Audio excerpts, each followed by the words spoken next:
నమస్తే welcome to మన TV special programme గురుకుల ఉద్యోగ్ గైడ్. ఈరోజు మనం డిస్కస్ చేసుకోబోయే టాపిక్ వచ్చి జనరల్ సైన్స్లో కెమిస్ట్రీ గురించి డిస్కస్ చేసుకుందాం. కెమిస్ట్రీ అనేది చాలా పెద్ద ప్రపంచం. మరి ఈ ప్రపంచం నుంచి గురుకుల ఉద్యోగులకు ఎలాంటి సిలబస్ కవర్ అయ్యే ఛాన్స్ ఉంది, వాళ్ళు ఏ సిలబస్ ప్రిపేర్ అవ్వాలి, క్వశ్చన్స్ ఎలా వస్తాయి, వీటన్నిటి గురించి మనతో మాట్లాడడానికి Chandram senior faculty in chemistry మనతో ఉన్నారు. వారిని పరిచయం చేసుకుని వివరాల్లోకి వెళ్దాం. నమస్తే అండి. నమస్తే మేడం. సో మనం కెమిస్ట్రీ గురించి డిస్కస్ చేసుకునే ముందు ప్రిలిమినరీ ఎగ్జామ్స్ గురించి ఒకసారి వ్యూవర్స్ కోసం ఎక్స్ప్లెయిన్ చేస్తారా? చేస్తాను మేడం. చూడండి డియర్ ఫ్రెండ్స్, గుడ్ ఆఫ్టర్నూన్. ఒక్క విషయాన్ని గమనించండి. మనము రాయబోయే కాంపిటేటివ్ ఎగ్జామినేషన్లో గురుకుల ఎగ్జామినేషన్ కనుక గమనించినట్లయితే దీని లోపల జనరల్ స్టడీస్లో అంటే ప్రిలిమినరీ పేపర్ లోపల మొత్తం 3 భాగాలుగా ఉన్నది. 3 భాగాల్లో సెక్షన్ 1, సెక్షన్ 2, సెక్షన్ 3 మొత్తం 3 భాగాలు ఉంటే ఒక్కొక్క సెక్షన్కి వచ్చి 50 చొప్పున మార్కులు ఉన్నాయి. సెక్షన్ 1 50 మార్కులు, సెక్షన్ 2 50 మార్కులు, సెక్షన్ 3 50 మార్కులు. అయితే సెక్షన్ 1లో జనరల్ సైన్స్ సంబంధించినటువంటి వస్తున్నవి. సెక్షన్ 2కు వచ్చినట్లయితే జనరల్ ఎబిలిటీ, మన మెంటల్ ఎబిలిటీను తెలుసుకోవడానికి ఇచ్చే క్వశ్చన్లు దాంట్లో ఉంటున్నాయి. ఇక థర్డ్ వన్ సెక్షన్ 3 కనుక వచ్చినట్లయితే బేసిక్ ప్రొఫిషియన్సీ ఇన్ ఇంగ్లీష్, అంటే బేసిక్ ప్రిన్సిపల్స్ ఆఫ్ ఇంగ్లీష్ గురించి థర్డ్ దాంట్లో వస్తున్నాయి. దానికి 50 మార్కులు. మొత్తము 50 మొత్తం 150 మార్కులకు గాను ఈ ప్రిలిమినరీ ఎగ్జామినేషన్ ఉంటుంది. ఈ ప్రిలిమినరీ ఎగ్జామినేషన్ లోపల మొట్టమొదటి సెక్షన్ 1 కనుక తీసుకున్నట్లయితే దాంట్లో మొత్తం 8 అంశాలు ఉన్నాయి. ఆ 8 అంశాలలో ఉదాహరణకు కరెంట్ అఫైర్స్ అనేది కనుక తీసుకున్నట్లయితే కరెంట్ అఫైర్స్ అనేది ప్రాంతీయ, జాతీయ, అంతర్జాతీయ విషయాల గురించి మనము చర్చించవలసినటువంటి అవసరం ఉంటుంది. అదేవిధంగా మొత్తం 8 అంశాలు ఉన్నాయి సెక్షన్ 1లో. అందులో ఐదవ అంశమైనటువంటిది ఏంటంటే general science and India achievement in science and technology. ఈ అంశం మీద మనం చూడబోతున్నాం. అందులో జనరల్ సైన్స్లో ఎస్పెషల్లీ కెమిస్ట్రీ అనే వర్డ్ లోపల ఏ విధమైనటువంటి క్వశ్చన్స్ అడుగుతున్నారు అనే అంశాల గురించి మనం చూడబోతున్నాము. సెకండ్ పార్ట్ లోపల 3 మాత్రమే ఉన్నవి. సెకండ్ పార్ట్ లోపల అంటే 3 అంశాలు మాత్రమే ఉన్నవి. అంటే ఒక్కొక్క అంశంలో 15 నుండి 20 వరకు ప్రశ్నలు రావడానికి అవకాశం ఉన్నది. దాన్ని బట్టి మనం ఎక్స్పెక్ట్ చేయడానికి అవకాశం ఉంది. అదేవిధంగా సెక్షన్ 3 కనుక వచ్చినట్లయితే ఇంగ్లీష్ గ్రామర్ ఒక హై స్కూల్ లెవెల్లో కనుక మనం ప్రిపేర్ అయినట్లయితే చాలా రేపు రాయబోయే గురుకుల ఎగ్జామినేషన్లో ద బెస్ట్ మార్క్స్ రావడానికి అవకాశం ఉంది.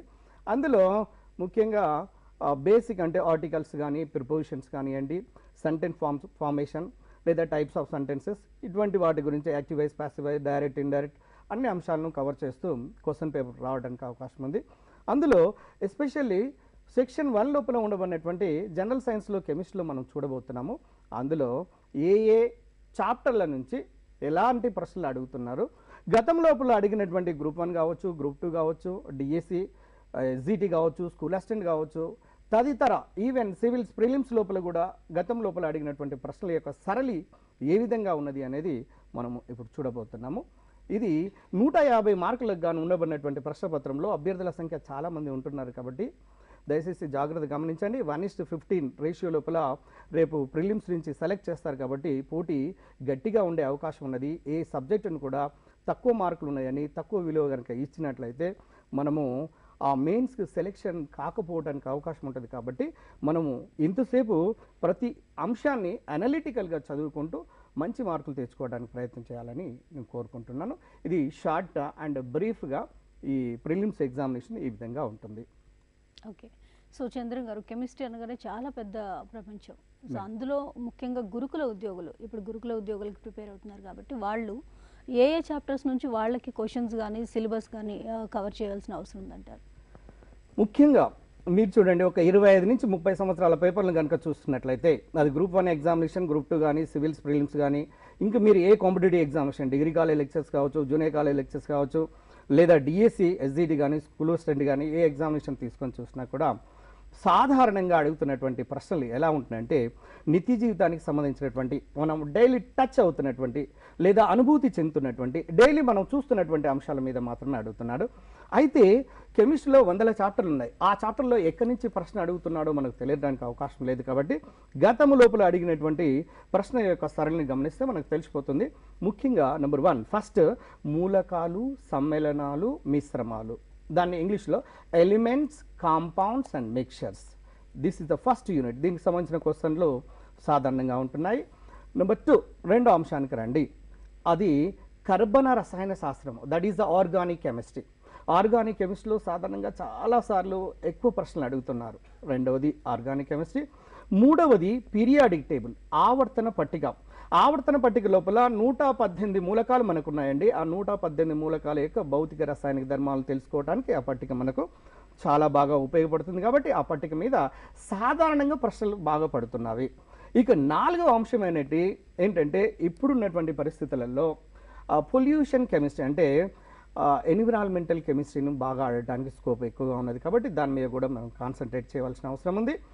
ఇంకొక అంశం ఏంటంటే పాలిమర్ కెమిస్ట్రీ. పాలిమర్స్, మనం కూర్చున్నటువంటి కుర్చీ కానివ్వండి, వేసుకున్నటువంటి దుస్తులు, everything is almost they are made up up by the only polymers itself only. So that they are giving the importance to the polymer chemistry also. కాబట్టి పాలిమర్ కెమిస్ట్రీ మీద మనం చూడవలసినటువంటి అవసరం ఉన్నది. అప్పుడప్పుడు కొన్ని సందర్భాల్లో ఫిజికల్ చేంజ్, కెమికల్ చేంజ్, చిన్న చిన్న అంశాలవి వాటి మీద కూడా అడుగుతున్నాడు. ఏ అభ్యర్థి అయితే రేపు గురుకులానికి రాయబోతున్నాడో ఆ అభ్యర్థికి తప్పకుండా 1 నుంచి 30 మూలకాల యొక్క పరమాణు సంఖ్యలు, వాటి యొక్క పేర్లు తప్పకుండా తెలిసి ఉండాలి. వాటి యొక్క ప్రత్యేకతలు తెలిసి ఉండవలసినటువంటి అవసరం ఉన్నది. ఎందుకంటే గతం లోపల అడిగినటువంటి ప్రశ్నల యొక్క సరళిని చూసినట్లయితే సాధారణంగా దానికి రిలేటెడ్గా ఉన్నాయి. కాబట్టి 1 నుండి అటామిక్ నెంబర్ 1 to 30 అట్లీస్ట్ ఇప్పుడున్న కాంపిటీషన్లో ఖచ్చితంగా మనం ప్రిపేర్ కావాల్సిందే. ఒకవేళ ప్రిపేర్ కాలేకపోయినట్లయితే మనం వెనకబడే ప్రమాదం ఉంటుంది. కాబట్టి ఒకటే నాడు మొత్తం కాకుండా రోజుకు కొన్ని మూలకాలు చొప్పున గుర్తుంచుకొని, అదేవిధంగా గ్రూపుల లోపల అంటే first A, second A, third A, fourth A, fifth A, sixth A, seventh A, even including with the zero group elements are noble gases, వీటిని కూడా గుర్తుపెట్టుకున్నట్లయితే అభ్యర్థికి చాలా ఎక్కువ ఉపయోగపడడానికి అవకాశం ఉంటుంది. జనరల్ సైన్స్లో, కెమిస్ట్రీలో మనం చూడబోతున్నాము. అందులో ఏ ఏ చాప్టర్ల నుంచి ఎలాంటి ప్రశ్నలు అడుగుతున్నారు, గతం లోపల అడిగినటువంటి గ్రూప్ 1 కావచ్చు, గ్రూప్ 2 కావచ్చు, డిఎస్సి, ఎస్జిటి కావచ్చు, స్కూల్ అసిస్టెంట్ కావచ్చు, తదితర ఈవెన్ సివిల్స్ ప్రిలిమ్స్ లోపల కూడా గతం లోపల అడిగినటువంటి ప్రశ్నల యొక్క సరళి ఏ విధంగా ఉన్నది అనేది మనము ఇప్పుడు చూడబోతున్నాము. ఇది 150 మార్కులకు గాను ఉండబడినటువంటి ప్రశ్నపత్రంలో అభ్యర్థుల సంఖ్య చాలామంది ఉంటున్నారు. కాబట్టి దయచేసి జాగ్రత్త గమనించండి. 1:15 రేషియో లోపల రేపు ప్రిలిమ్స్ నుంచి సెలెక్ట్ చేస్తారు. కాబట్టి పోటీ గట్టిగా ఉండే అవకాశం ఉన్నది. ఏ సబ్జెక్టును కూడా తక్కువ మార్కులు ఉన్నాయని, తక్కువ విలువ కనుక ఇచ్చినట్లయితే మనము ఆ మెయిన్స్కి సెలెక్షన్ కాకపోవడానికి అవకాశం ఉంటుంది. కాబట్టి మనము ఇంతసేపు ప్రతి అంశాన్ని అనలిటికల్గా చదువుకుంటూ మంచి మార్కులు తెచ్చుకోవడానికి ప్రయత్నం చేయాలని నేను కోరుకుంటున్నాను. ఇది షార్ట్ అండ్ బ్రీఫ్గా ఈ ప్రిలిమ్స్ ఎగ్జామినేషన్ ఈ విధంగా ఉంటుంది. ఓకే. సో చంద్రన్ గారు, కెమిస్ట్రీ అనగానే చాలా పెద్ద ప్రపంచం. సో అందులో ముఖ్యంగా గురుకుల ఉద్యోగులు, ఇప్పుడు గురుకుల ఉద్యోగులకు ప్రిపేర్ అవుతున్నారు కాబట్టి వాళ్ళు ఏ ఏ చాప్టర్స్ నుంచి వాళ్ళకి క్వశ్చన్స్ కానీ సిలబస్ కానీ కవర్ చేయాల్సిన అవసరం ఉందంటారు? ముఖ్యంగా మీరు చూడండి, ఒక 25 నుంచి 30 సంవత్సరాల పేపర్లను కనుక చూస్తున్నట్లయితే అది గ్రూప్ 1 ఎగ్జామినేషన్, గ్రూప్ 2 కానీ, సివిల్స్ ప్రిలిమ్స్ కానీ, ఇంకా మీరు ఏ competitive examination, degree college lectures కావచ్చు, జూనియర్ కాలేజ్ లెక్చర్స్ కావచ్చు, లేదా డిఎస్సి, ఎస్జిటి కానీ, స్కూల్ అసిస్టెంట్ కానీ, ఏ ఎగ్జామినేషన్ తీసుకొని చూసినా కూడా సాధారణంగా అడుగుతున్నటువంటి ప్రశ్నలు ఎలా ఉంటున్నాయంటే నిత్య జీవితానికి సంబంధించినటువంటి, మనం డైలీ టచ్ అవుతున్నటువంటి లేదా అనుభూతి చెందుతున్నటువంటి, డైలీ మనం చూస్తున్నటువంటి అంశాల మీద మాత్రమే అడుగుతున్నాడు. అయితే కెమిస్ట్రీలో 100 చాప్టర్లు ఉన్నాయి. ఆ చాప్టర్లో ఎక్కడి నుంచి ప్రశ్న అడుగుతున్నాడో మనకు తెలియడానికి అవకాశం లేదు. కాబట్టి గతము లోపల అడిగినటువంటి ప్రశ్న యొక్క సరళిని గమనిస్తే మనకు తెలిసిపోతుంది. ముఖ్యంగా నెంబర్ 1 ఫస్ట్ మూలకాలు, సమ్మేళనాలు, మిశ్రమాలు. దాన్ని ఇంగ్లీష్లో elements, compounds and mixtures. This is the first unit. దీనికి సంబంధించిన క్వశ్చన్లు సాధారణంగా ఉంటున్నాయి. నెంబర్ 2 రెండో అంశానికి రండి. అది కర్బన రసాయన శాస్త్రం, that is the organic chemistry. Organic కెమిస్ట్రీలో సాధారణంగా చాలాసార్లు ఎక్కువ ప్రశ్నలు అడుగుతున్నారు. రెండవది ఆర్గానిక్ కెమిస్ట్రీ. మూడవది పీరియాడిక్ టేబుల్, ఆవర్తన పట్టిక. ఆవర్తన పట్టిక లోపల 118 మూలకాలు మనకున్నాయండి. ఆ 118 మూలకాల యొక్క భౌతిక రసాయనిక ధర్మాలు తెలుసుకోవడానికి ఆ పట్టిక మనకు చాలా బాగా ఉపయోగపడుతుంది. కాబట్టి ఆ పట్టిక మీద సాధారణంగా ప్రశ్నలు బాగా పడుతున్నవి.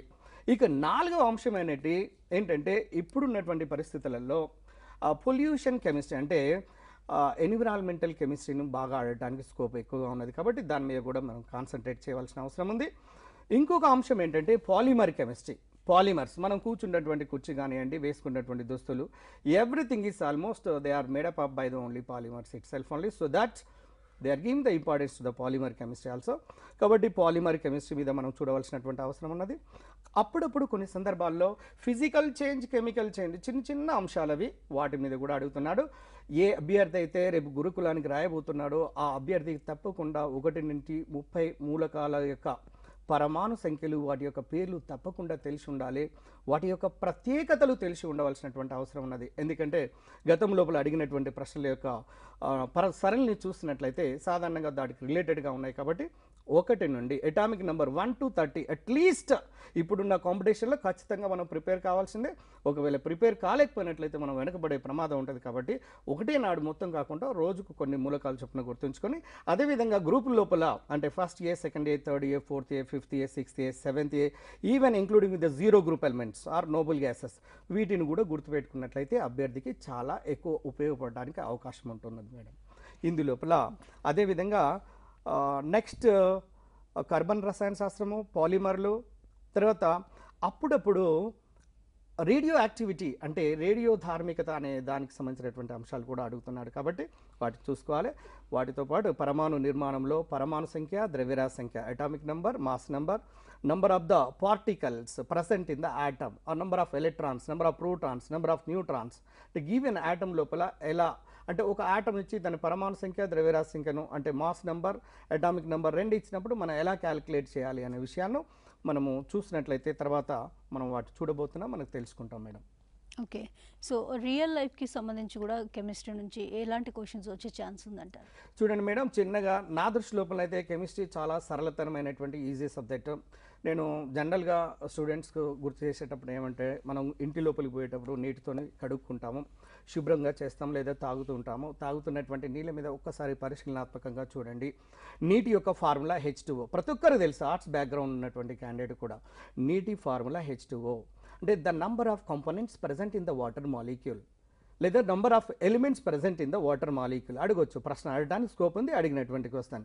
హైడ్రోజన్ ప్లస్ ఆక్సిజన్ రెండు మూలకాలతో నిర్మితమై ఉంటుంది. అయితే ఈ నీటి గురించి మనం చదివేటప్పుడు ఇది రెండు మూలకాలు, హైడ్రోజన్ అనేది ఆక్సిజన్. హైడ్రోజన్ తేలికైన మూలకము, ఆక్సిజన్ మీకు తెలుసు ప్రాణవాయువైనటువంటిది, ఆక్సిజన్ పరమాణు సంఖ్య 8. అలా విశ్లేషణాత్మకంగా చూసుకుంటూ నీటి లోపల ఏ ఏ రకాపు లవణాలు కలిగి ఉంటాయి, what kind of the salts are dissolving the water. So due to the presence of the salts, the water is divided into the two parts, hard water and soft water. మృదు జలము, కఠిన జలము. మృదు జలము అంటే సబ్బుతో నురగనిచ్చేది, కఠిన జలం అంటే నురగను ఇవ్వనటువంటిది. వాటికి సంబంధించినటువంటి ప్రశ్నలు గ్రూప్ 1లో గ్రూప్ 2లో నంబర్ ఆఫ్ టైమ్స్ అడిగాడు. అంటే calcium chloride, magnesium chloride, calcium sulphate, magnesium sulphate లాంటి లవణాలు నీటి లోపల కరిగితే కఠినత్వం, హార్డ్నెస్ అంటే పర్మనెంట్ హార్డ్నెస్ వస్తున్నది. అంటే పర్మనెంట్ హార్డ్నెస్ రావడానికి కారణమైనటువంటి ఆయాన్ల పేర్లు గ్రూప్ 1 లోపల అడిగాడు మేడం. అయితే Ca+2, Mg+2 దానికి ఆన్సర్ అవుతున్నది. అదేవిధంగా తాత్కాలిక కఠినత్వం అయితే కాల్షియం, మెగ్నీషియంల యొక్క బైకార్బోనేట్లు కరిగి ఉండటం వల్ల. అలా నీటి గురించి ఇంట్లో పోయినట్లయితే కిచెన్ రూమ్ లోపల చూసినట్లయితే ఎల్పిజి గ్యాస్ని తీసుకోండి. గ్యాస్ మీద ఎన్నిసార్లు అడిగాడండి క్వశ్చన్లు మీరు ఒకసారి చూడండి. ప్రశ్న లేకుండా లేనే లేదు, దరిదాపుగా ప్రతిసారి అడుగుతున్నాడు. ఏమని అడుగుతున్నాడు అక్కడ, లిక్విడ్ పెట్రోలియం లోపల ఉండబడినటువంటి మెయిన్ కాంపోనెంట్ ఏంది, what kind of the component is present in the LPG gas. Normal butane అని అందరూ చెప్తున్నారు. రేపు కాంప్లెక్స్ లోపల క్వశ్చన్ అడడానికి అవకాశం ఉంది, పోటీ బాగా పెరుగుతున్నది. కాబట్టి దాని లోపల ఒక బ్యూటేన్తో పాటుగా ఈథేన్ అంటే 2 కార్బన్లు ఉన్నది, ప్రోపేన్ 3 కార్బన్లు ఉన్నది, బ్యూటేన్ 4 కార్బన్లు ఉన్నది. ఈ 3 రకాలైనటువంటి వాటితోని ఉన్నప్పటికీ కూడా బ్యూటేన్ యొక్క కాంపోనెంట్ ఎక్కువ మేజర్ ప్రపోర్షన్లో ఉంటుంది. కాబట్టి ఆన్సర్ను జనరల్గా బ్యూటేన్గా తీసుకుంటున్నాడు. కాంప్లెక్స్ వే లోపల ఒకవేళ రేపు టెస్ట్ చేయదలుచుకున్నట్లయితే ఈథేన్, ప్రోపేన్లు కూడా గుర్తుపెట్టుకోవాల్సినటువంటి అవసరం ఉన్నది. ఒక్కొక్కసారి ఎల్పిజి గ్యాస్ లీకేజ్ అయినప్పుడు ఈథైల్ మెర్కాప్టాన్ అనే ఒక కాంపౌండ్ ఉండటం వల్ల దాని స్మెల్ను మనము గుర్తు చేసుకొని, లేదా అక్కడ పలానా ఎల్పిజి గ్యాస్ లీక్ అవుతుందని గుర్తుపడుతున్నాము. గతం లోపల అడిగినటువంటి ప్రశ్నే. అదేవిధంగా మీరు ప్యానంను కిచెన్ రూమ్ లోపల ప్యానం తీసుకున్నట్లయితే నాన్ స్టిక్ ప్యానం మీద టెఫ్లాన్ అనే మెటీరియల్ను ఉపయోగిస్తారు. మనం ఆహారాన్ని కనుక ప్లేట్ లోపల పెట్టుకున్నట్టయితే కార్బోహైడ్రేట్లు మనం తీసుకున్నటువంటి ఫుడ్ చూడండి, అది కార్బోహైడ్రేట్లకు సంబంధించినటువంటిది. కార్బోహైడ్రేట్లు అంటే ఏంటి, ఎట్లా ఏర్పడుతుంది? కార్బో అంటే కార్బన్ ప్లస్ హైడ్రేట్ అంటే నీటి అణువులు. అంటే ఈ కార్బోహైడ్రేట్లు ఏ విధంగా వర్గీకరించారు, షుగర్స్ అండ్ నాన్ షుగర్స్ గాను. షుగర్స్లలో ఏవేవి వస్తున్నవి, వాటిలో మోనోశాకరైడ్లు, ఆలిగోశాకరైడ్లు. మోనోశాకరైడ్లు అంటే ఏంటి? ఏ కార్బోహైడ్రేట్లు అయితే నీటితో జల విశ్లేషణ చెంది విడకుండా ఉన్నట్లయితే వాటిని మోనోశాకరైడ్లు అంటారు. దానికి ఉదాహరణ గ్లూకోజ్, ఫ్రక్టోజ్, మ్యానోజ్ లాంటివి తీసుకుంటాము. గ్లూకోజ్, ఫ్రక్టోజ్, మ్యానోజ్ లాంటివి తీసుకుంటాము. దీని మీద ప్రశ్నలు అడుగుతున్నారు. ఈ క్రింది వానిలో మోనోశాకరైడ్ ఏది? గ్రూప్ 1లో, గ్రూప్ 2లో అడుగుతున్నాడు. రేపు ఈ గురుకులం లోపల అడగడానికి ఛాన్సెస్ ఉన్నాయి. కాబట్టి ఈ కార్బోహైడ్రేట్ల దగ్గర మోనోశాకరైడ్లు, అదేవిధంగా ఆలిగోశాకరైడ్లు అంటే ఏ కార్బోహైడ్రేట్ని అయితే నీటి లోపల కరిగిస్తే 2 నుంచి 10 దాకా మోనోశాకరైడ్లను ఇస్తే వాటిని ఆలిగోశాకరైడ్లు అంటారు. నెక్స్ట్ అక్కడ మిగిలినటువంటిది పాలీశాకరైడ్లు. పాలీశాకరైడ్లు అంటే నాన్ షుగర్స్. అందులో సెల్యులోస్, ఇన్సులిన్, జనరల్గా అడుగుతున్నటువంటి సెల్యులోస్, ఇన్సులిన్ అనేది పాలీశాకరైడ్ సంబంధించినది, టేస్ట్లెస్ కాంపౌండ్ మేడం. ఈ విధంగా మనము జనరల్గా మనం బయటికి వెళ్ళిపోయి చూసినట్లయితే, ఉదాహరణకు బండ్లో పెట్రోల్ పోసుకున్నాం అనుకోండి, పెట్రోల్ లోపల ఉండబడినటువంటి కార్బన్ల సంఖ్య గతం లోపల అడిగినటువంటి ప్రశ్న C5 to C9, 5 కార్బన్ల నుంచి 9 కార్బన్ల వరకు ఉన్నవి దాంట్లో. రేపు డీజిల్ లోపల ఉండబడే కార్బన్ల సంఖ్య అడగడానికి స్కోప్ ఉండొచ్చు. కాబట్టి డీజిల్లో దానికి డబుల్ చేసుకున్నట్లయితే వచ్చేస్తున్నది. ఉదాహరణకు C5 to C9 అని పెట్రోల్లో అనుకున్నాం కదా, దాన్ని డబుల్ చేసినట్లయితే C5 C10 అవుతుంది, తర్వాత H9 అనేది H18 అవుతుంది. ఆ విధంగా మనం డీజిల్ లోపల ఉండబడే కార్బన్ల సంఖ్యను కూడా గుర్తుపట్టచ్చు. ఉదాహరణ గోల్డ్ స్మిత్ మనం షాప్ కనుక వెళ్ళినట్లయితే, మనము జ్యువెలరీ సంబంధించినటువంటి ఏమైనా తయారు చేసుకున్నట్లయితే pure gold is not useful to us. అసలు మనకు ప్యూర్ గోల్డ్ అనేది ఉపయోగపడదు. కాబట్టి దానికి మనము కొంత వేరొక మెటల్ను యాడ్ చేయవలసినటువంటి అవసరం ఉన్నది. అయితే మనకు 24 క్యారెట్ల బంగారం అనేది శుద్ధమైనటువంటి బంగారం, అంటే ప్యూర్ గోల్డ్ ఈజ్ 24 క్యారెట్స్. అందులో మరి 24 క్యారెట్ గోల్డ్ అనేది మనకు జ్యువెలరీకి పనికిరాదు. కాబట్టి ఎంతది అంటే 10th క్లాస్ టెక్స్ట్ బుక్ లోపల కూడా ఇచ్చారు. ఆ క్వశ్చన్ చాలా సందర్భాల లోపల గతం లోపల అడిగినటువంటి 22 క్యారెట్స్ ఆఫ్ గోల్డ్ మాత్రమే ఉపయోగిస్తారు మేడం. దానికి ఇంకొక 2 క్యారెట్స్ మాత్రం కాపర్ కానివ్వండి లేదా సిల్వర్ కానివ్వండి, వెండిని కానివ్వండి కలుపుతారు. కలిపి మనం హార్డ్నెస్గా ఉండబడినటువంటి ఒక ఎలాయిను అంటే మిశ్రమ లోహాన్ని తయారు చేసుకొని మనం ఇచ్చేస్తాం. అంటే దాన్ని విశ్లేషణ చేసుకుంటూ ఎంత పర్సంటేజ్ లోపల మనం కలపబడే లోహము ఉంటుంది అనే దాన్ని కనుక మనం పరిశీలన చేయదలుచుకున్నట్లయితే, ఉదాహరణకు 18 క్యారెట్స్ గోల్డ్ను మనం యూజ్ చేయదలుచుకున్నప్పుడు 18/24 × 100 మనం వేసినట్లయితే పర్సంటేజ్లో అది ఎంత కలపాలో తెలుస్తుంది. ఇలాంటి మోడల్ ప్రశ్నలు కూడా గతం లోపల అడిగావి. కాబట్టి మీరు బయటకు వచ్చి పైకి చూడండి, సూర్యుని లోపల, చంద్రుని లోపల, నక్షత్రాల లోపల అంటే సన్, స్టార్స్ అండ్ మూన్, ఈ మూడిటి లోపల కూడా కేంద్రక సమ్మిళన చర్యలు జరుగుతుంటాయి మేడం. కేంద్రక సమ్మిళన చర్యలు. అయితే ఇక్కడ తెలుగు మీడియం స్టూడెంట్స్కి ఒక ప్రాబ్లం ఏంటంటే, కేంద్రక సమ్మిళన చర్యను న్యూక్లియర్ ఫ్యూజన్ రియాక్షన్ అంటారు మేడం. న్యూక్లియర్ ఫ్యూజన్ రియాక్షన్, జాగ్రత్తగా గమనించండి, న్యూక్లియర్ ఫ్యూజన్ రియాక్షన్. కేంద్రక సమ్మిళనం అనే వర్డ్ కనుక తెలుగు మీడియం అభ్యర్థికి తెలిసి ఎగ్జామ్ రాస్తున్నట్లయితే, న్యూక్లియర్ ఫ్యూజన్ అనే వర్డ్ తెలియకపోయినట్లయితే, you can't attempt that question, you can't get the mark. So that you need the vocabulary of English. తప్పకుండా నువ్వు తెలుసుకోవాల్సినటువంటి అవసరం ఉన్నది. దానికి సంబంధించినటువంటి వెకాబులరీ కూడా మీకు కొంత సమయం తర్వాత ఏ పదాలను వాడు అడుగుతున్నాడు, ఆ ఎగ్జామినేషన్ అడగడానికి అవకాశం ఉన్నది అనేది మనం చూడబోతాం మేడం. ఓకే, సో మీరు అన్నట్టుగా నిజంగా తెలుగు మీడియం వాళ్ళు కూడా ఎగ్జామ్ని అటెంప్ట్ చేస్తారు, కానీ వాళ్ళకి ఇంగ్లీష్లోనే ఉంటుంది. వాళ్ళు ఎలాంటి ఇబ్బంది ఫేస్ చేసే ఛాన్స్ ఉంది? వాళ్ళకి ఏమైనా సజెషన్స్? ముఖ్యంగా మన తెలంగాణలో లేదా ఆంధ్రప్రదేశ్ లోపల ఈ 2 రాష్ట్రాల్లో కనుక తీసుకొని చూసినట్లయితే చాలామంది అభ్యర్థులు ఉన్నారు మేడం. చాలా అంటే చాలా సంఖ్యలో ఉన్నారు. వాళ్ళు ఆతురతతో మన కేసీఆర్ గారు ఇచ్చినటువంటి ఈ ప్రకటనకు ఎంత ఆనందంతో ఉన్నారంటే, చాలా ఉత్కంఠతో ఆనందంతో ఉండి వాళ్ళు ప్రిపేర్ కావాలని ఉన్నారు. కానీ ఇంగ్లీష్ మీడియం లోపల ఉండటం వల్ల వాళ్ళు ఆ అభ్యర్థులు తప్పకుండా ఇంగ్లీష్ వెకాబులరీని, ఉదాహరణకు మనం ఇప్పుడే చూసాము కేంద్రక సమ్మిళనము, న్యూక్లియర్ ఫ్యూజన్, కేంద్రక విచ్చిత్తి ఆటం బాంబు లోపల ఉండేది. గతంలో ఎన్నోసార్లు అడిగాడు. కేంద్రక విచ్చిత్తిని ఇంగ్లీష్లో న్యూక్లియర్ ఫీజన్ అంటారు. Nuclear fission. ఆ ఫీజన్ అనే వర్డ్ కనుక తెలియకపోతే మనం అటెంప్ట్ చేయలేము. కాబట్టి దయచేసి మీరందరూ అంటే కెమిస్ట్రీ లోపల, ఫిజిక్స్ లోపల, బాటనీ లోపల ఉండబడినటువంటి ఆ వెకాబులరీ ఎంతైతే అవసరమైనటువంటి వెకాబులరీ ఉన్నదో, సబ్జెక్ట్ ఎక్స్పర్ట్స్ అంటే మన దగ్గర మన టీవీ ద్వారా టెలికాస్ట్ చేస్తున్నటువంటి వాళ్ళ దగ్గర నుంచి ఈ పదజాలాన్ని మీకు చెప్తూ ఉంటుంటారు. కాబట్టి ఒక దగ్గర నోట్ చేసుకొని దాన్ని రేపు ఎగ్జామినేషన్ ఫేస్ చేయాలని కోరుకుంటున్నాను మేడం. ఓకే, సో ఉన్నటువంటి చాప్టర్స్లో అంటే వాళ్ళకి ఏదైతే సిలబస్ ఇచ్చారో వాటిల్లో మోస్ట్ ఇంపార్టెంట్ చాప్టర్స్ ఏంటి, వాటన్నిటి గురించి ఒక్కొక్కటిగా వివరంగా ఎక్స్ప్లెయిన్ చేస్తారా? ముఖ్యంగా మీరు అడిగినటువంటి ప్రశ్న కనుక తీసుకున్నట్లయితే మూలకాలు, సమ్మేళనాలు, మిశ్రమాలు, ఎలిమెంట్స్, కాంపౌండ్స్ అండ్ మిక్చర్స్, దీన్ని ఇంగ్లీష్లో మ్యాటర్ అంటారు లేదా పదార్థం అంటారు మేడం. దీంట్లో సాధారణంగా క్వశ్చన్ ఉంటుంది. చాప్టర్ మాత్రము పదార్థం అనేది ఉన్నప్పటికీ కూడా దాంట్లో సబ్ యూనిట్గా ఎలిమెంట్స్, కాంపౌండ్స్ అండ్ మిక్చర్స్. అయితే గతంలో అడిగినటువంటి ప్రశ్న ఏంటంటే ఈ క్రింది వాన్లో విభజన చెందనటువంటిది ఏది అని ఇచ్చాడు. ఈ క్రింది వాన్లో విభజన చెందనటువంటిది ఏది? The following substance is not under going to the decomposition అని ఇచ్చాడు. దానికి ఆన్సర్ సిల్వర్గా ఉన్నది. చూడండి, సిల్వర్ అంటే వెండి. వెండి అనేది ఒక మూలకము. దాని సింబల్ మీకు తెలుసు, అర్జెంటం ఏజీగా రాస్తాము. రెండవది వాటర్ ఉంది. వాటర్ అంటే H2O ఫార్ములా. దాంట్లో హైడ్రోజన్ మరియు ఆక్సిజన్లతో నిర్మితమై ఉన్నది కాబట్టి ఇది సమ్మేళనము. నెక్స్ట్ది ఎయిర్ లాంటిది ఇచ్చాడు, అంటే మిశ్రమాన్ని ఇచ్చాడు. దాంట్లో చాలా అనేక రకాల అణుఘటకాలు ఉన్నాయి కాబట్టి వాటిని విభజన చెందించడానికి అవకాశం ఉన్నది. కాబట్టి ఆన్సర్ మనకు ఏమవుతుందంటే సిల్వర్ లేదా వెండి అవుతుంది.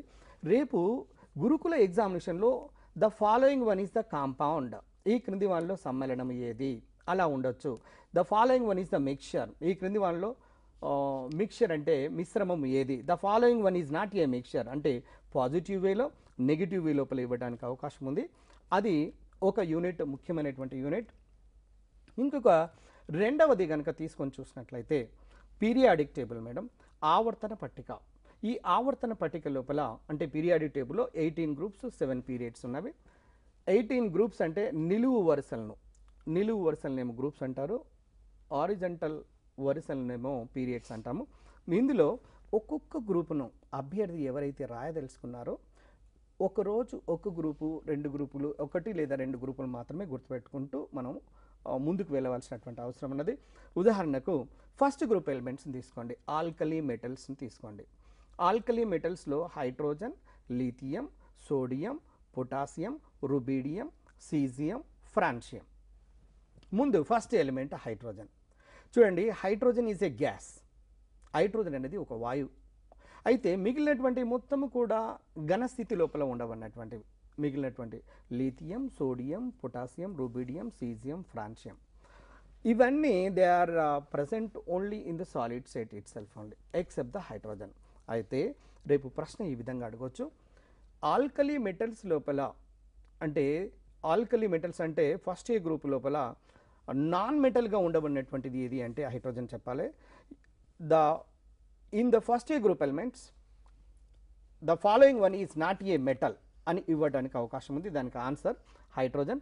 ఒక్క హైడ్రోజన్ గురించి మనం క్లియర్గా చదవాలి. హైడ్రోజన్, దీని అటామిక్ నెంబర్ 1, మాస్ నెంబర్ 1. గతంలో mass number, atomic number same ఉండబడినటువంటిది ఏంటిది అని అడిగాడు. దానికి ఆన్సర్ 1H1. తేలికైనటువంటి లోహము అంటే lightest metal previous question lithium. నెక్స్ట్ది అట్లా లిథియం తర్వాత సోడియం. కిరోసిన్ లోపల నిల్వ ఉంచే లోహం పేరు అని అడిగారు మేడం. అంటే కిరోసిన్లో ఏ మెటల్ని ఉంచుతారు అనేది అడిగితే దానికి ఆన్సర్ సోడియంను నిల్వ ఉంచుతుంటుంటాము. అట్లానే పొటాషియం, రుబీడియం, సీజియం, ఫ్రాన్షియంలలో రుబీడియం, సీజియం, ఫ్రాన్షియంలు 28 డిగ్రీ సెంటీగ్రేడ్ కంటే అబౌవ్ టెంపరేచర్ వద్ద ఇవి ద్రవస్థితి లోపల ఉంటున్నవి. ద్రవస్థితి లోపల ఉండబడినటువంటి లోహాల మీద కూడా కొన్ని సందర్భాల్లో అడుగుతున్నాడు. ద్రవస్థితి లోపల ఉండబడినటువంటి లోహాలను కనుక తీసుకున్నట్లయితే rubidium, caesium, francium, gallium and mercury అంటే ఈ 5తో కూడుకున్నటువంటివి ఎన్నో సందర్భాల లోపల ప్రశ్నలు అడగటం జరిగినది. సాధారణమైనటువంటి ఉష్ణోగ్రత వద్ద డి బ్లాక్ లోపల ద్రవస్థితి లోపల ఉండబడింది అని అన్నాడు అనుకోండి, the answer is the mercury. ఈ విధంగా గ్రూప్స్ వైజ్గా ఒక్కొక్క గ్రూప్ని తీసుకొని ఆ గ్రూపులలో ఒక్కొక్క ఎలిమెంట్ గురించి విశ్లేషణ చేసుకుంటూ మనం చదువుకుంటూ పోయినట్లయితే ఎక్కువగా మనకు గుర్తుండటానికి అవకాశం ఉంటుంది. అందులో ముఖ్యంగా పీరియాడిక్ టేబుల్లో జడవాయువులు అనేవి ఇనర్ట్ గ్యాసెస్ అంటారు లేదా నోబుల్ గ్యాసెస్ అంటారు. ఈ ఆవర్తన పట్టిక లోపల చివరి భాగంలో ఉంటాయి. ఈ ఆవర్తన పట్టిక లోపల ఉండబడినటువంటి చివరి భాగంలో ఉండబడిన వాటిని జడవాయువులు అంటే లేదా noble gases, inert gases, mono atomic gases, nully valency elements, king gases, ఇలా అనేక రకమైనటువంటి పేర్లు ఉన్నాయి. ఈ అనేక రకమైనటువంటి పేర్లతోని అనేక రకాలుగా గతం లోపల కాంపిటేటివ్ లోపల అడిగాడు. కాబట్టి ఒకటి గుర్తుంచుకోండి, జీరో గ్రూప్ ఎలిమెంట్స్ మీద సాధారణంగా అడుగుతున్నారు కాబట్టి రేర్ గ్యాసెస్, ఇన్ తెలుగు విరల వాయువులు తక్కువ మోస్తాదులో ఉంటాయి. They are present very rare in the atmosphere, so that they are called as rare gases. రెండవది mono atomic gases, they are occurring only in the form of mono atomicity, కాబట్టి mono atomic gases అంటారు. They are also called as king gases, రాజా వాయువులని హాయిగా పిలువబడుతున్నవి, ఎందుకంటే మా అంత స్టెబిలిటీ ఇంకొక ఏ ఎలిమెంట్ కూడా లేదు అని హ్యాపీగా ఫీల్ అవుతున్నాయి, కాబట్టి వాటికి ఆ పేరు రావడం జరిగింది. కింగ్ గ్యాసెస్ అని జనరల్గా పిలుస్తూ ఉంటుంటాము.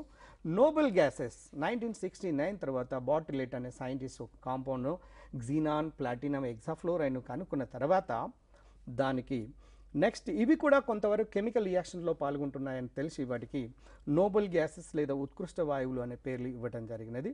అదేవిధంగా nully valence or null valence elements, అంటే నల్ మీన్స్ నిల్, అంటే వ్యాలెన్సీ సున్నా కలిగినటువంటి ఎలిమెంట్స్ అంటే జీరో గ్రూప్ ఎలిమెంట్స్, లేదా ఆవర్తన పట్టిక లోపల అంటే లోయెస్ట్ రియాక్టివిటీ, అతి తక్కువ రియాక్టివిటీ ఉన్నటువంటి ఎలిమెంట్స్ ఏంటివయ్యా అంటే నోబెల్ గ్యాసెస్. దానికంటే ముందు 7th A గ్రూప్ మూలకాలు ఉంటాయి, వాటిని హాలోజన్స్ అంటారు. చాలాసార్లు అడిగారు. హాలోస్ అంటే its meaning is sea, gens means producing, sea producing elements. They are fluorine, chlorine, bromine, iodine, astatine లాంటి మూలకాలను హాలోజన్స్ అంటారు, ఎందుకంటే సముద్రం నుంచి ఉత్పన్నమవుతున్నాయి. ఉదాహరణకు సముద్రంలో ఒకసారి మనం మునిగినట్టుగా లేదా మనం చేతులు పెట్టి ఒకసారి నాలుగుతో టచ్ చేసి చూడండి, మీకు ఉప్పు తిక్కంగా కనపడుతుంది. కారణం ఏంటంటే సోడియం క్లోరైడ్ డిజాల్వ్ అయి ఉంటుంది. సముద్రపు నీటికి బేసిక్ నేచర్ ఉంటుంది, కాబట్టి NaCl కరిగి ఉండటం వల్ల ఆ విధమైనటువంటి టేస్ట్ ఉంటుంది. నెక్స్ట్ దానికంటే ముందు గ్రూప్కి వచ్చినట్లయితే chalcogens, ore forming elements, 6th A group elements. ఒక్కొక్క దాన్ని తీసుకోండి. Oxygen, sulphur, selenium, tellurium, polonium. Oxygen గురించి మీరు చదవండి, అది ప్రాణవాయువు, అటామిక్ నెంబర్ 8 ఉంటుంది. ఆక్సిజన్లో ద్విబంధం ఉంటుంది. అలా ఒక్కొక్క పాయింట్ వైజ్గా దాని గురించి విశ్లేషణ చేస్తూ మనం చదువుకున్నట్లయితే బాగా గుర్తుంటుంది. సల్ఫర్ కనుక వచ్చినట్లయితే సల్ఫర్ను ఈ క్రింది ప్రాసెస్లో ఉపయోగిస్తారని ఎన్నోసార్లు అడిగారు. వల్కనైజేషన్ అనే ప్రాసెస్ లోపల సల్ఫర్ను ఉపయోగిస్తుంటారు. వల్కనైజేషన్ అంటే method rubber. Now first you take the soft rubber and add the sulfur powder to this one, then we are going to get the hard rubber. This process is said to be simply vulcanisation process. దీని మీద చాలా సందర్భాల్లో group 1లో group 2 లోపల అనేక వాటి లోపల ఎగ్జామినేషన్లో అడగటం జరిగింది, కాబట్టి రేపు గురుకుల ఎగ్జామినేషన్లో కూడా అడగటానికి అవకాశం ఉన్నటువంటి క్వశ్చన్స్. ఈ విధంగా గ్రూప్స్ వైజ్గా మనం పీరియాడిక్ టేబుల్ లోపల మనం చూసుకుంటూ చదువుతూ వెళ్ళవలసినటువంటి అవసరం ఉన్నది. అదేవిధంగా ఎక్కువగా ఇంకా ప్రశ్నలు యాసిడ్స్ అండ్ బేసెస్ను కనుక తీసుకొని చూడండి. ఆమ్లాలు, క్షారాలు మీ అందరికీ తెలుసు, పులుపుగా ఉండబడినటువంటివి అన్ని ఆమ్లాలు అంటే యాసిడ్స్ అండ్ బేసెస్. ఇక్కడ ఆమ్లాన్ని ఇంగ్లీష్లో యాసిడ్ అంటారని, క్షారాన్ని బేస్ అంటారని, దానికి సంబంధించినటువంటి వెకాబులరీ అంటే సాల్ట్, ఆమ్లాలు, క్షారాలు మరియు లవణాలు, ఈ మూడింటికి సంబంధించినటువంటి వెకాబులరీ మనం ఖచ్చితంగా నేర్చుకోవాలి. ఎందుకంటే అడుగుతున్నటువంటి క్వశ్చన్లు దీంట్లో నుంచి కూడా చాలా సందర్భాల్లో అడిగారు. అంటే గతం లోపల అడిగినటువంటి ఆమ్లాలు, క్షారాలు లేదా యాసిడ్ అండ్ బేసెస్లో జనరల్గా ఫస్ట్ ఎలా ఉంటుందంటే the following acid is containing the so and so element అని అంటున్నాడు. హైడ్రోజన్ అవుతుంది దానికి ఆన్సర్. వితౌట్ ద హైడ్రోజన్ జనరల్గా ఆమ్లాలు చాలా తక్కువ మోతాదులో ఉంటాయి. ఆ తర్వాత ఆక్సిజన్ ఉండబడినటువంటివి కూడా కొన్ని ఆమ్ల పదార్థాలు ఉన్నవి. అయితే ఆమ్లాలకు క్షారాలకు రెండింటిని విడగొట్టి ఆమ్లాల యొక్క లక్షణాలను అంటే properties of acids, properties of బేసెస్ను రెండుగా విడగొట్టుకొని వీటిని ఫస్ట్ రుచికి పులుపుగా ఉంటాయి అంటే acids are they are the sour to taste, bases are bitter to taste. pH value less than 7 ఉంటున్నాయి, pH వాల్యూ మోర్ దెన్ 7 ఉంటున్నవి.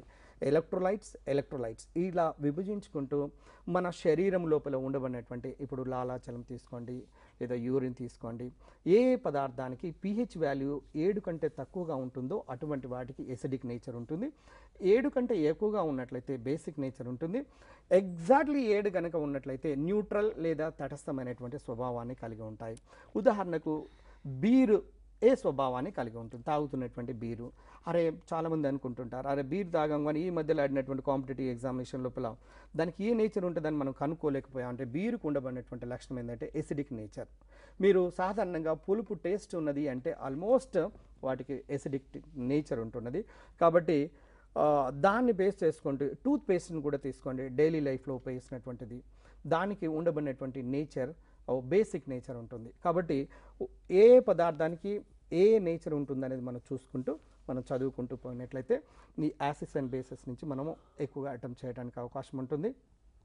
అదేవిధంగా ఆర్గానిక్ కెమిస్ట్రీ, ఇక కెమిస్ట్రీలు అన్నింటి లోపల బలమైనటువంటిది లేదా స్ట్రెంగ్త్గా ఉండబడినటువంటిది. దాంట్లో కార్బన్ అనే ఎలిమెంట్ ఒక స్పెషల్ ప్రాపర్టీ వలన లక్షల మిలియన్ల బిలియన్ల కాంపౌండ్స్ని ఏర్పాటు చేస్తుంది. దానికి కారణం ఏంది అని గతం లోపల అడిగాడు. క్యాటనేషన్ పవర్ ఉండటం వల్ల, due to the catenation power, self linkage of homo atoms.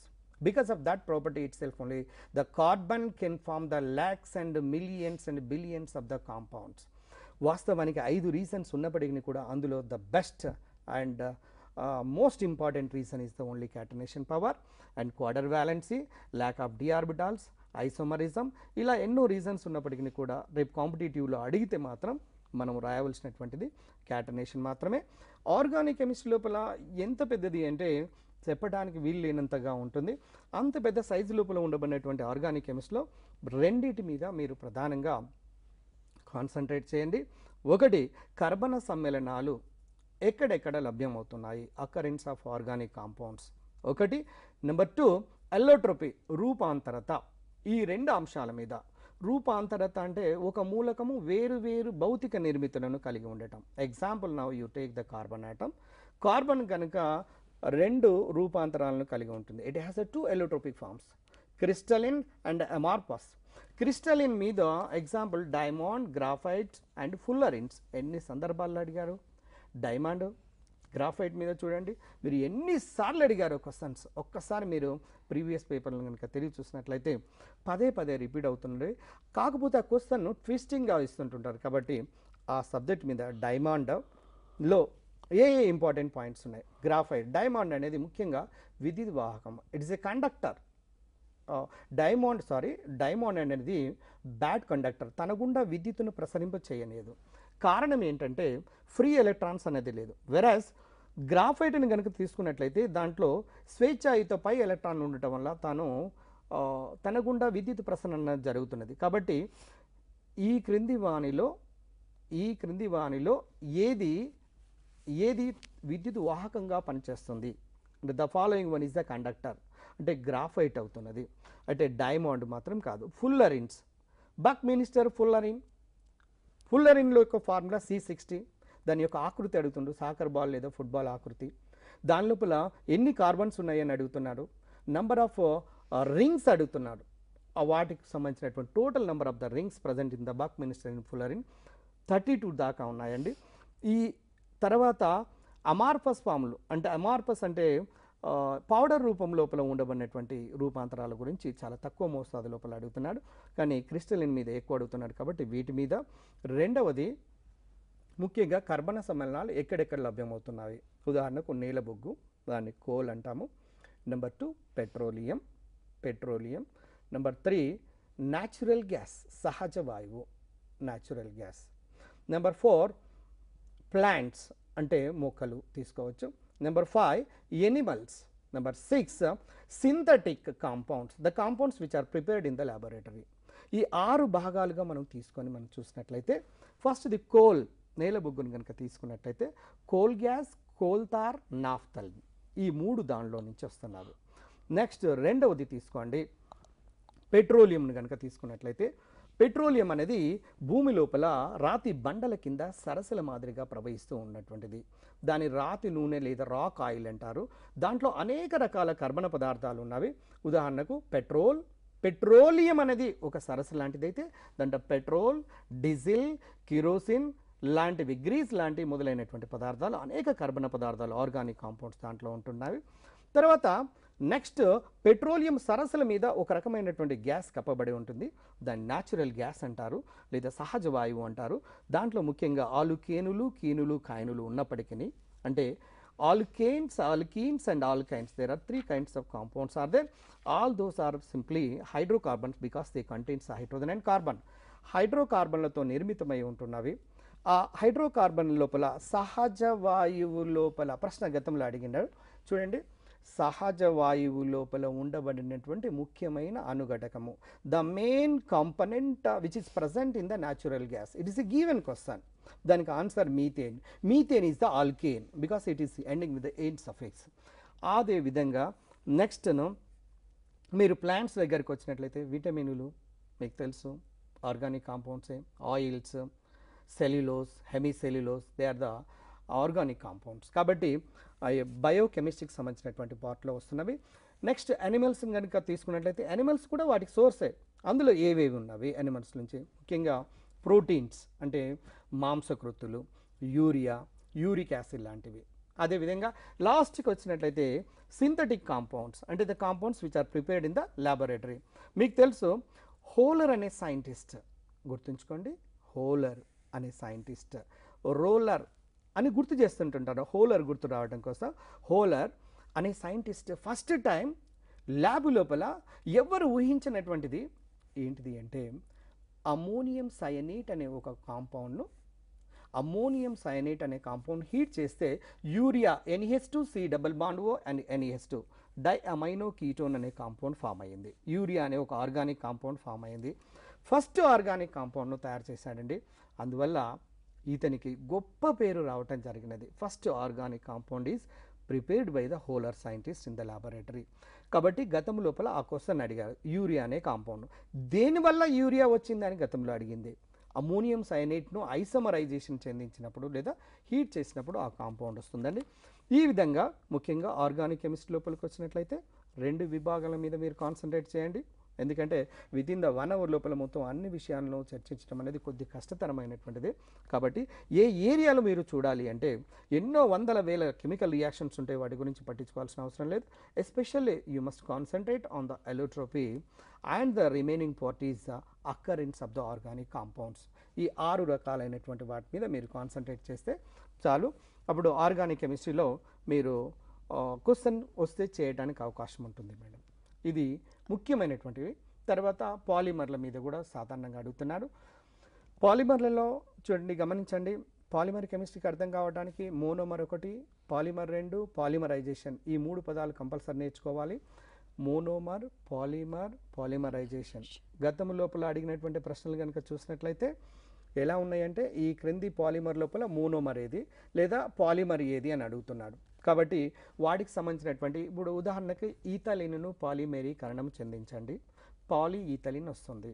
అంటే when the ethylene is undergoing to the polymerization process finally it is giving the polyethylene. Polyethylene అనేది హై డెన్సిటీ లేదా low density ఉంటుంది. Low density ఉంటే LDPE గాను, high density ఉంటే HDPE గాను చెప్తారు. Low density పాలిఈథలిన్ను సాధారణంగా పాల పీకలను లేదా ప్లాస్టిక్ బ్యాగ్లను తయారు చేయడానికి ఉపయోగిస్తారు. అదే హై డెన్సిటీ పాలిఈథలిన్ అయితే బొమ్మలను తయారు చేయడంలో ఉపయోగిస్తారు. ఒక్కొక్క పాలిమర్ను ఒక్కొక్క రకంగా ఉపయోగిస్తారండి. పాలిమర్ కెమిస్ట్రీ లోపల మనము అన్ని వివరంగా మనం చూడడానికి అవకాశం ఉంది. జనరల్గా మనకు కనపడుతున్నటువంటి వాటి లోపల ఏ ఏ పాలిమర్లు ఉన్నాయి, మన శరీరంలో ఉండబడినటువంటి ప్రోటీన్స్ అనేవి ఒక రకమైన పాలిమర్లే.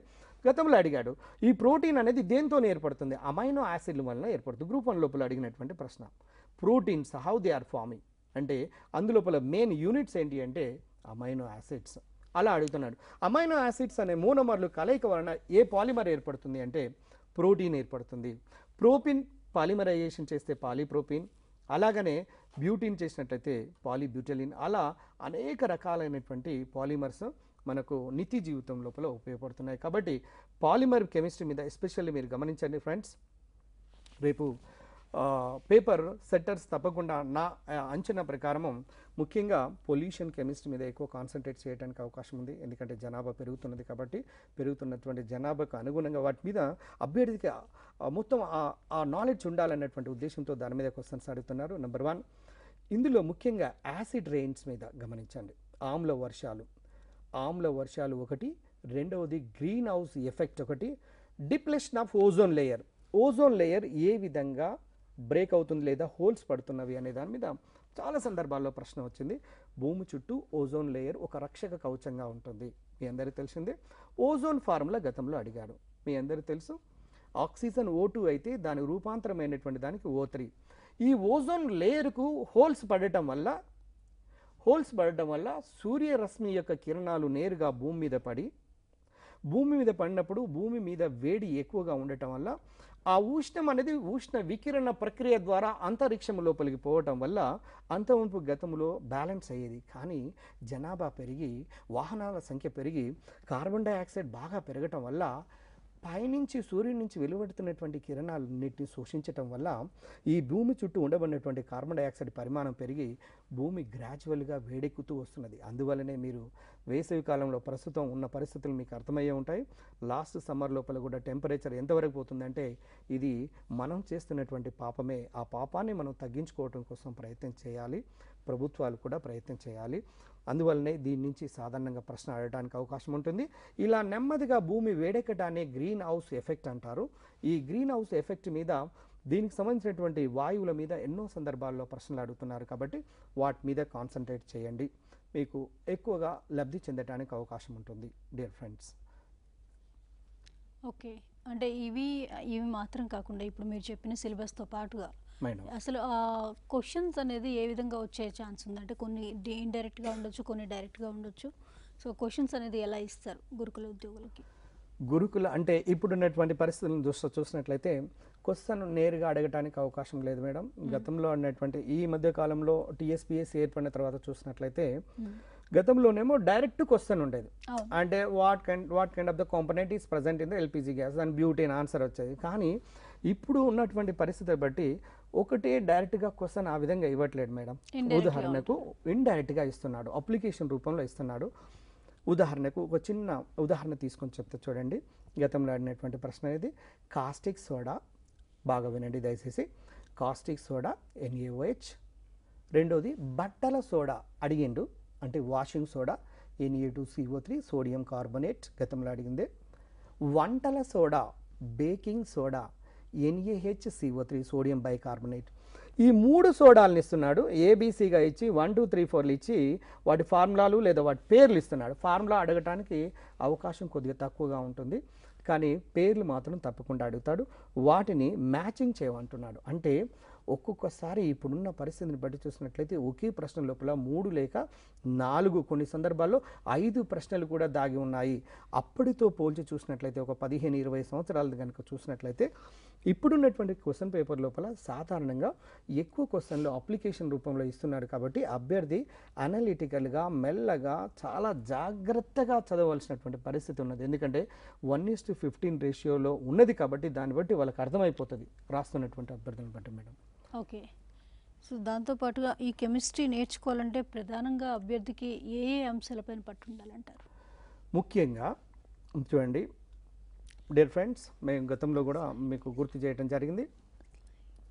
1 నుంచి అంటే 30 మూలకాల వరకు 1 to 30 అటామిక్ నెంబర్ ఖచ్చితంగా మనకు గుర్తుండాలి.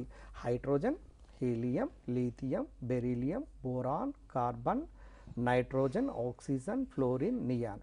అలా మనం ఎక్కడి దాకంటే 30 వరకు రోజు ఒక 10 మూలకాల చొప్పున మెల్లగా నేర్చుకుంటూ ఒక్కొక్క మూలకం యొక్క ప్రత్యేకతలను గురించి కూడా మనం చూడాలి. హైడ్రోజన్ అంటే అతి తేలికైన వాయువు, న్యూట్రాన్ లేని మూలకము గతంలో అడిగింది. సూర్యుని లోపల ఇంధనంగా ఉండబడినటువంటిది కూడా హైడ్రోజన్. అలా ఒక్కొక్క దాన్ని తీసుకుంటూ మనము దాని యొక్క విశిష్టమైనటువంటి లక్షణాల గురించి మనం చదవాల్సినటువంటి అవసరం ఉన్నది. ఆ విధంగా చదువుకుంటూ పోయినట్లయితే మనం కెమిస్ట్రీ నుంచి మంచిగా మార్కులు పొందడానికి అవకాశం ఉన్నది మేడం. ఓకే, టోటల్గా ఫైనల్గా గురుకుల ఉద్యోగులు ఎగ్జామ్కి ఏ విధంగా ప్రిపేర్ కావాలి, ఏమైనా సజెషన్స్, టిప్స్, ఏ బుక్స్ ప్రిపేర్ అవ్వచ్చు వాళ్ళు? ముఖ్యంగా బుక్స్ అంటే ఇప్పుడు నా ఉద్దేశంలో బయట దొరుకుతున్నటువంటి మెటీరియల్ కంటే కూడా అంటే ఎక్స్పర్ట్స్ ఎవరైతే వాళ్ళు ఇస్తున్నారో సలహాలను వాళ్ళు బేస్ చేసుకోవటమే కాకుండా హై స్కూల్ లోపల తెలుగు అకాడమీ వాళ్ళు ప్రచురించబడినటువంటి బుక్స్ని కనుక తీసుకొని వాటిని లైన్ బై లైన్ చదువుకుంటూ మనము నోట్స్ రాసుకుంటూ పోతే అప్పుడు మన మెమరీలో ఎక్కువగా ఉండటానికి అవకాశం ఉంటుంది. సాధారణంగా వాటి నుంచి ఎక్కువ ప్రశ్నలు అడగటానికి అవకాశం ఉన్నది. కాబట్టి వాటిని తర్వాత ద బెస్ట్ బయట దొరుకుతున్నటువంటి బెస్ట్ లెక్చర్స్ రాసినటువంటి వాళ్ళ అడ్వైస్ తీసుకొని వాళ్ళ యొక్క తర్వాత తెలుగు అకాడమీ ఈ రెండింటి మిక్స్ చేసుకొని తను ఓన్గా ఒక ప్రిపేర్ చేసుకున్నట్టయితే నోట్స్ అభ్యర్థులకు మంచి బెనిఫిట్ పొందడానికి అవకాశం ఉంటుంది మేడం. రైట్ చంద్ర గారు, ఒక కాల్ ఉంది చూద్దాం. హలో హలో హలో, నమస్తే అమ్మా, ఎవరు మాట్లాడుతున్నారు? నా పేరు వెంకటరమణ అండి, హైదరాబాద్ నుంచి కాల్ చేస్తున్నాను. ఓకే వెంకటరమణ గారు, చంద్ర గారు ఉన్నారు, సీనియర్ ఫ్యాకల్టీ ఇన్ కెమిస్ట్రీ. మీ సందేహం ఏంటో అడగండి. హలో నమస్తే మేడం చెప్పండి. అడగండి అమ్మా. హలో హలో చెప్పండి మేడం. సార్, నేను ఇది గురుకుల స్టాఫ్ నర్స్ కోసం ప్రిపేర్ అవ్వాలనుకుంటున్నాను సార్. మాకు ప్రిలిమ్స్ లేదు కదా సార్. మేడం అయితే మాకు కెమిస్ట్రీ నుంచి ఎన్ని క్వశ్చన్స్ వస్తుంది అనే అవగాహన కోసం కాల్ చేసామండి. అంటే జనరల్గా ఇప్పుడు ఉన్నటువంటి వాటిలో 6 నుంచి 8 అంటే ఈ మధ్యలో జరిగినటువంటి ఎస్ఐలో ఒకసారి 15 ఇచ్చాడు మేడం, ఇంకో దాంట్లో ఒక 8 వచ్చినాయి, ఒకసారి 7 వస్తున్నాయి. ఖచ్చితంగా ఇన్ని వస్తున్నాయని చెప్పేటట్టుగా ఉన్నటువంటి పరిస్థితి అయితే కనపడటం లేదు మేడం. ఒకసారి ఎక్కువ వస్తున్నాయి, ఒకసారి తక్కువ వస్తున్నాయి. కాబట్టి మనం జనరల్గా మాత్రం ఒక 7-8 ప్రశ్నలు రావడానికి స్కోప్ ఉన్నది madam. Hello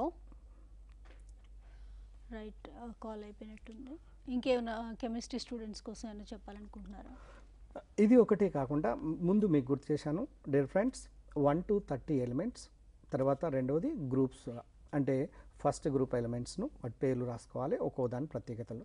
second group elements, third group elements, fourth, ఇలా వాటన్నిటిని రాసుకొని విలక్షణమైనటువంటిది అంటే స్పెషల్ ప్రాపర్టీస్ ఉండబడినటువంటి ఏ ఎలిమెంట్స్, ఉదాహరణకు డి బ్లాక్లో లిక్విడ్ స్టేట్లో ఉండబడినటువంటి ఒకే ఒక మెటల్ ఉందండి, అది మెర్క్యూరీ.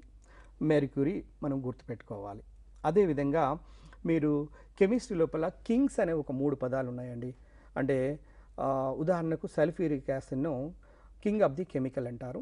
అట్లనే కార్బన్ను కింగ్ ఆఫ్ ద ఎలిమెంట్ అంటారు మేడం. కార్బన్ అంటే లక్షల సమ్మేళనాలను ఏర్పాటు చేస్తుంది కాబట్టి కింగ్ ఆఫ్ ద ఎలిమెంట్ అని కార్బన్ అంటారు. అంటే ఈ కింగ్స్ అనే పదాల మీద గతం లోపల అడిగాడు కాబట్టి ఆ ఏరియాను మనము కవర్ చేసుకున్నట్లయితే అదొకటి. రెండవది ఇంకో అంశం ఉన్నది మేడం, అదేంటంటే మెటల్స్ మీద, ముఖ్యంగా మెటల్స్లలో chlorophyll, what kind of the metal is present in the chlorophyll. ఎన్నిసార్లు, చాలాసార్లు అడిగాడు. అయినా కూడా అంటే జనరల్గా అభ్యర్థికి ఈ మినిమం నాలెడ్జ్ ఉండాలన్నటువంటి ఉద్దేశంతో అడుగుతున్నాడు. క్లోరోఫిల్ లోపల ఉండబడినటువంటి మెటల్ మెగ్నీషియం. అదేవిధంగా మన రక్తము ఎర్రగా ఉండడానికి కారణమైనటువంటిది హీమోగ్లోబిన్. మీ అందరికీ తెలుసు. హీమోగ్లోబిన్ లోపల ఐరన్ అనే మెటల్ ఉంటుంది. What kind of the metal is present in the haemoglobin? Iron. What kind of the metal is present in the vitamin B12? ఈ 3 కూడా అడిగినటువంటివే. అంటే లోహాలు, అలోహాలు లేదా మెటల్స్ అండ్ నాన్ మెటల్స్ అనే టాపిక్ నుంచి కూడా సాధారణంగా అడుగుతున్నాడు. కాబట్టి ఈ విధంగా అంటే నిత్య జీవితానికి సంబంధించినటువంటి విటమిన్ B12 అనేది మనము టాబ్లెట్ రూపంలో తీసుకున్నప్పుడు జనరల్గా మనం గుర్తు చేసుకోవాలి. దాంట్లో కోబాల్ట్ అనే మెటల్ ఉంటుంది. పత్రహరితము లేదా క్లోరోఫిల్లోనైతే మెగ్నీషియం ఉంటుంది. ఈ విధంగా హీమోగ్లోబిన్లోనైతే ఐరన్ మెటల్ ఉంటుంది. మీరు కింగ్ ఆఫ్ ద కెమికల్ ఇప్పుడు మనం చూసాము. అట్లనే సోడాలల్లో caustic soda, baking soda, washing soda, ఇవి సాధారణంగా ప్రీవియస్ లోపల చాలాసార్లు అడుగుతున్నారు. కానీ గతంలో డైరెక్ట్గా అడిగేది ఇప్పుడు ఇండైరెక్ట్గా ఒక 3-4తో మ్యాచ్ చేస్తూ అడుగుతున్నాడు. అప్పుడు అభ్యర్థికి పూర్తిగా అవగాహన ఉన్నప్పుడు మాత్రమే వాళ్ళు ఆన్సర్ చేయడానికి అవకాశం ఉన్నది. కానీ లేకపోయినట్లయితే పార్షియల్గా చేసినట్లయితే మనకు ఛాన్స్ చాలా తక్కువ ఉన్నాయి మేడం అందులో.